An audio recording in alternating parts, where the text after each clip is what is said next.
দক্ষিণ বঙ্গোপসাগরের মধ্যাঞ্চলে একটি লঘুচাপ সৃষ্টি হতে পারে বলে জানিয়েছে আবহাওয়া অধিদপ্তর। ৭ ডিসেম্বর শনিবার সকাল ৯টা থেকে পরবর্তী ৭২ ঘণ্টার পূর্বাভাসে বলা হয়েছে, উপমহাদেশীয় উচ্চচাপ বলয়ের বর্ধিতাংশ বিহার এবং তৎসংলগ্ন এলাকায় অবস্থান করছে। মৌসুমী স্বাভাবিক লঘুচাপ দক্ষিণ বঙ্গোপসাগরে অবস্থান করছে। এর বর্ধিতাংশ উত্তর পূর্ব বঙ্গোপসাগর পর্যন্ত বিস্তৃত রয়েছে।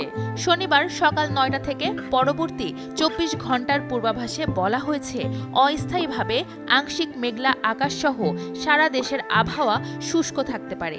শেষ রাত থেকে ভোর পর্যন্ত দেশের উত্তরাঞ্চলের কোথাও কোথাও মাঝারি থেকে ঘন কুয়াশা এবং দেশের অন্যত্র হালকা থেকে মাঝারি ধরনের কুয়াশা পড়তে পারে। শনিবারের মতো রোববারও আবহাওয়া একই থাকবে বলে জানিয়েছে আবহাওয়া অধিদপ্তর।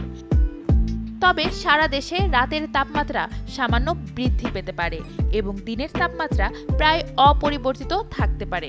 সোমবারও আবহাওয়া একই থাকবে, তবে দিনের তাপমাত্রা সামান্য হ্রাস পেতে পারে বলে জানিয়েছে আবহাওয়া অধিদপ্তর।